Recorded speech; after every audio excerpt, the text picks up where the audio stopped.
Once upon a time, a wicked magician built a splendid castle high on a mountain.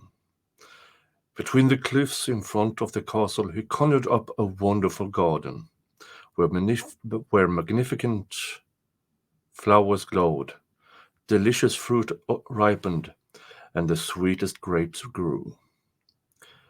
There, the magician would lie on a velvet couch under the branches, watching beautiful young girls dance on the lawn and sing and play the guitar. Their songs were merry, but the dancers themselves looked very sad, because they hated the evil magician who had taken them from their parents. Yet they trembled for their lives, because as soon as the magician thought one of them did not play or dance well enough, he would open the garden gate and push her into the deep forest outside, which was full of bears and wolves. Many dancers never found their way back home again.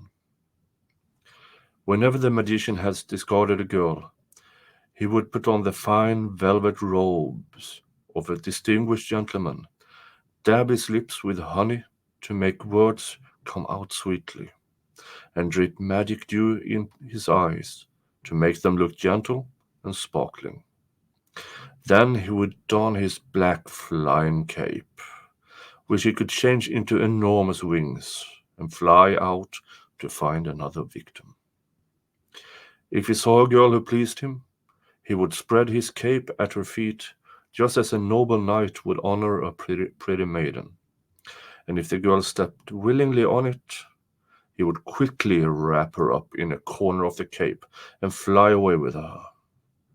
Should she ignore him, however, he could not harm her, for he only had power over those who stepped on his cape of their own free will. During one of his flights, he came to a small village and saw a smith's daughter, Alvida, sitting at a window, combing her long yellow hair. Her face was so serene and her eyes were so clear that the magician was delighted at the sight of her. He watched and waited until he saw her come outside with a basket on her arm and walk towards the forest to pick berries. Then he slipped ahead of her, and where the forest path turned off, he suddenly stepped out and spread his black cape before her. "Beautiful maiden," he said, "your feet are so small and fine.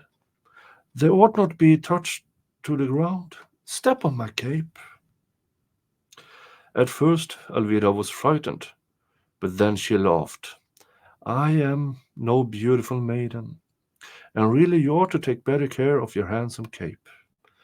Imagine dropping it in the middle of the path. It will be covered with mud and pine needles."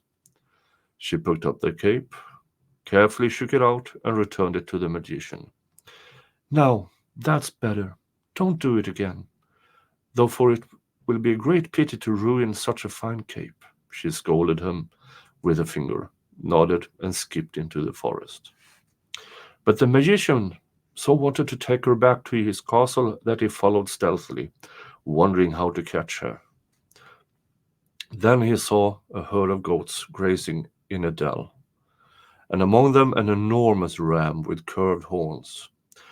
If I could make that ram frighten her, he thought, then I could hold out my cape to protect her. She would hide behind it and step onto it. Taking out a magic whistle, the magician blew on it and attracted a swarm of bees and hornets, which stung the ram to a frenzy. It tried to butt the bees with its horns, and when it did not work, it looked around for something else to butt. It caught sight of Alvida and rushed full tilt towards her, exactly as the magician had hoped. In two quick steps, the magician was at Alvida's side, holding up his cape as if to protect her from the onrushing ram. But although Alvida was frightened by the ram, she did not seek safety behind the magician's cape. Instead, she ran behind a pine tree, where she and the ram chased each other round and round. When she tripped over a root, The magician quickly spread his cape, hoping she would fall onto it, but it was the ram who streaked in and tangled its horn in the magician's cape. The magician knocked it senseless, and when he freed the sharp horns, much to his annoyance, he saw that his cape had a big tear in it. Elvira, feeling that she had caused the magician's accident, felt very sorry for him and walked towards him. "What a pity that your beautiful cape is torn," she said. "Perhaps I can mend the tear." She picked a thorn from a rose bush, and with another thorn pierced the first at the top to make a sewing needle. Then she plucked a thin strand of a yellow hair to use as a thread. "Give me your cape," she urged. "If I stitch it neatly, I don't think you will see the tear, and then you will get home. Someone else can repair it properly." She folded the cape over her knee and sewed up the rip as well as she could. "Just let me see if it will do." The magician held the cape up to the light and shook his head. She must make a few more stitches. With her needle in hand, Alvida took a step towards the magician and reached for the cape. At the same moment, the magician lowered the cape and dragged it on the ground. Alvida put her foot on the hem, and in a second, the magician had wrapped her up in that corner. Full of anguish, Alvida saw the cape turn into a pair of enormous wings and felt herself being carried aloft. But more terrible than this was the way the magician's face changed. His eyes became rolling balls of fire. His mouth opened in a grin, and terrible tigerish fangs jutted forth. "Help! Help!" Alvida cried in terror. And as if her cry had been heard, the strand of yellow hair with which the tear in the cape has been sewn caught on a high branch of the pine tree. No matter how the magician pulled and tugged, the strand was so strong it did not break. And while he was pulling and tugging, the cape became entangled among the leaves and branches. To free it, the magician had to let go of Alvida's waist. Quickly she slipped from him to a lower branch and jumped to the ground. She ran home as fast as she had ever run in her life, and once she was inside, fell on the floor in fear and exhaustion. It was long before she recovered enough to tell her father and mother what happened. The magician flew back to his castle, so full of rage that everyone within hid for fear of his anger. No one dared speak or even whisper until he had shut himself up in his room. He lay on the bed and closed his eye but could not sleep. His room seemed to him unusually light. The moon must be shining through the window, he thought, and rolled over. Still, the light was so bright he could not sleep. He rose to close the shutters, and when he looked out, he saw that there was no moon in the sky. Turning around, he realized that the light was coming from the flying cape, which he had hung over a chair. It came from the seam sewn with Alvida's yellow hair, which shone out as brightly against the dark cloth as good deed shines against an evil one. Well, that was easily taken care of, he thought. He rolled the cape up tightly so that the seam was inside and climbed back into bed. But he had hardly closed his eyes before the radiance filled the room again.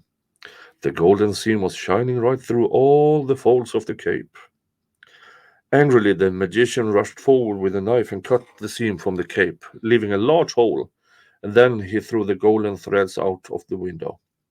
Now I will be free to sleep, he thought. But no sooner had he closed his eyes again than once more he sprang up in a rage. The light was there again. He examined the cape and found that the seam had reappeared, shining brightly. The magician carried the cape to the deepest, darkest cellar in the mountain, but it was no use. As soon as he lay down on his bed again, brightness filled the room. It shone through the walls, floor, and ceiling, and eventually he realized that he would never be able to escape its light. He did not sleep a wink that night. or the next, or the next. As the fourth night approached, he threw his flying cape over his shoulders and flew down to the little village where Alvida lived. He rapped on her window. "Who is it?" she asked, sitting up in bed, startled from sleep. "It's me," he said. "Open your window so I can talk to you. I will not hurt you." But Alvida had recognized the magician's voice and hid silent and shivering under her blanket. "Come here," he urged. "Your wicked yellow hair, with which you sewed my cape, keeps shining and won't let me sleep. Undo that seam, or I will make you suffer." But he could not frighten Alvida now, for she remembered that trolls and magicians never dared to force their way into Christian homes. So Alvida lay still, as if nothing had happened. The magician began to beg. "If you undo the seam, I will give you a sack of gold." Alvida did not move. "If you cut the seam, you can have a big farm with fields and pastures." Regardless of the wonderful things he offered, Alvida would not answer. In the end, the magician had to return to his castle, having accomplished nothing. Yet, as he entered the castle garden, he had an idea. He could not bribe Alvida, but if he could give her something, perhaps the gift would make her grateful, and she would agree to cut away the shining seam. So he bent down the branches of the trees in his garden and picked the most luscious fruits, pulled up the grapevines with their heavy bunches, swept them all in his cape, and flew back to Alvida's window. There he planted the grapevines, arranged them over the wall, fastened them to the windowsill and the roof beams, and hung all the fruit he had picked among the bunch of grapes, so that a beautiful border now framed the small window. The magician flew back to his castle and went to bed. And the strange thing was that this time, when he closed his eyes, the golden thread shone only faintly, and he could go to sleep. Alvida looked out of her window the next morning, and her eyes fell on a poor old woman sitting by the ditch eating a big juicy pear. The old woman stood and curtsied. "Thank you for the beautiful pear," she said. "It fell from your window to the highway, and fruit that lies on the highway is for everyone to take."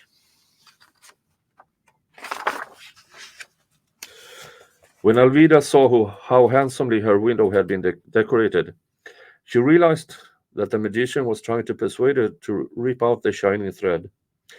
Alvida did not touch any of the fruit herself. She let it fall, piece by piece, and tired and thirsty travelers came along, picked up a pear or an apple, and blessed the gift.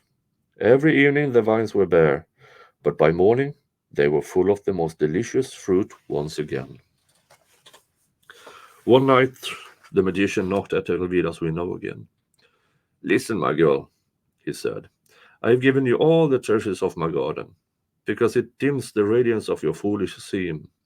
But there must come to an end to this. Won't you now cut the shining seam from my cape so I may finally sleep in peace?" But Alvida did not answer. She thought the seam was all right where it was, and the magician never did get rid of it. Every night he, who only wanted to do evil, was obliged to fly away with gifts for the tired and unhappy. And if he ever dared carry off a maiden, no matter how fanciful he decorated Alvida's window, the golden seam shone so blindly both day and night that the magician did not get a moment's peace until he had taken her home again where she belonged. And that is the end of the story of the magician's cape. I hope you enjoyed it. Thank you. Until next time,